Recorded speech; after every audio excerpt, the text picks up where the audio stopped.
Hello, welcome to the skin biopsy processing video tutorial.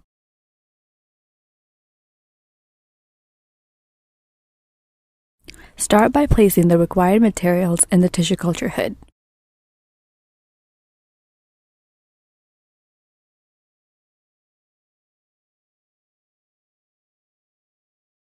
All objects entering the hood must be sprayed with 70% ethanol and wiped down.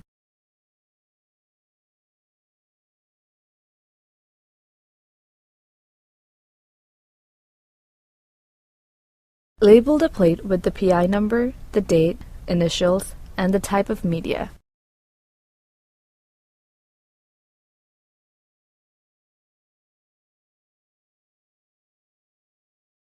Add 1 milliliter of 0.1% gelatin to each wall. Swirl the plate around to ensure that the bottom is coated with gelatin. Let the plate sit for an hour before use. The first step is to transfer the biopsy from the tube to the cutting dish.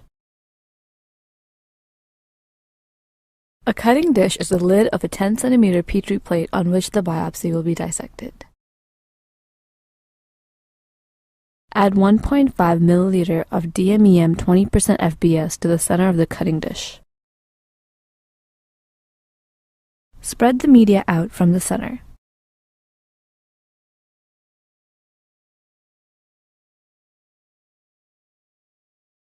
Here, you can see the skin biopsy. The next step is to transfer the biopsy from the tube into the center of the cutting dish.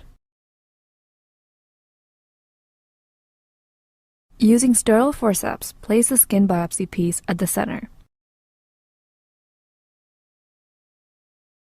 Be careful while doing this. It is essential to maintain sterility.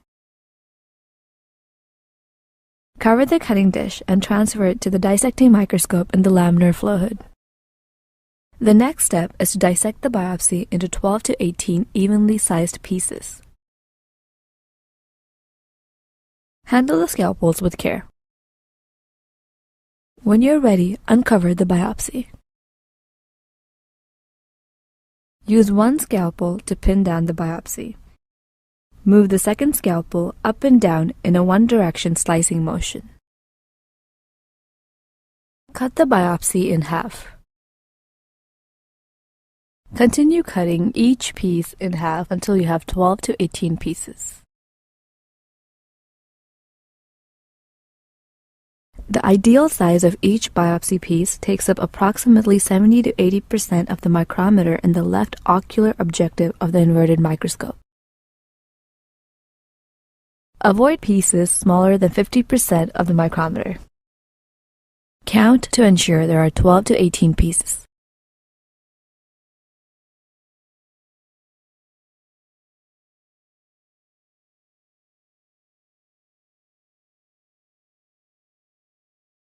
The next step will be done inside the tissue culture hood. Cover the cutting dish and transfer it back into the tissue culture hood.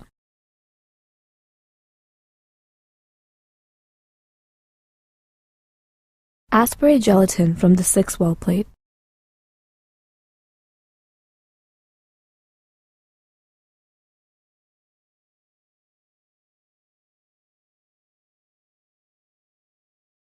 Add 700 microliters of DMEM 20% FBS to each well. It is a good practice to add media against the side wall of the container. Make sure the well is covered with a thin film of media.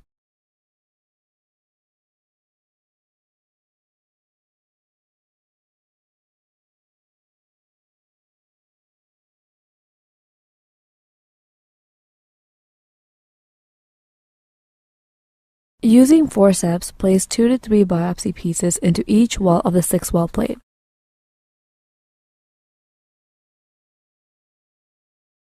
Use a tapping or sliding motion to get the pieces to attach to the bottom of the well.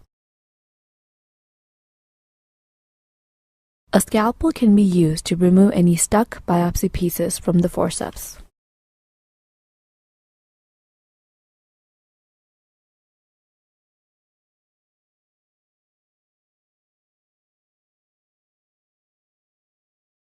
The cells that will grow on this plate will be at passage 0.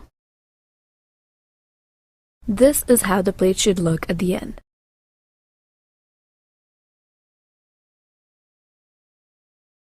Here's one of the pieces under an inverted microscope.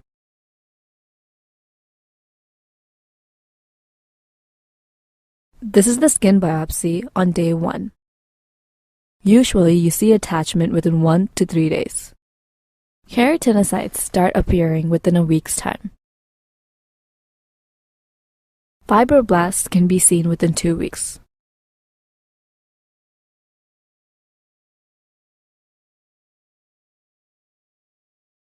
Usually, it takes 3 weeks for the fibroblasts to become confluent and ready for passaging.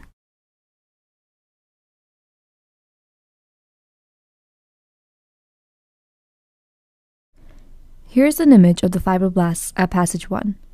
The media used to feed the cells supports the growth of fibroblasts. Other cell populations, such as keratinocytes, need additional supplements and growth factors. Therefore, over time, with subsequent passaging, the keratinocytes will be diluted out, resulting in relatively homogeneous fibroblast culture. This is an image of the fibroblasts at passage 2.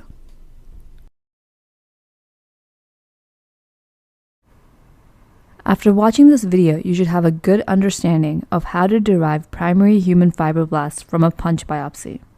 This technique provides a simple, robust way to derive the fibroblasts within 4 to 8 weeks and allows us to bank 15 to 20 million cells at a low passage number.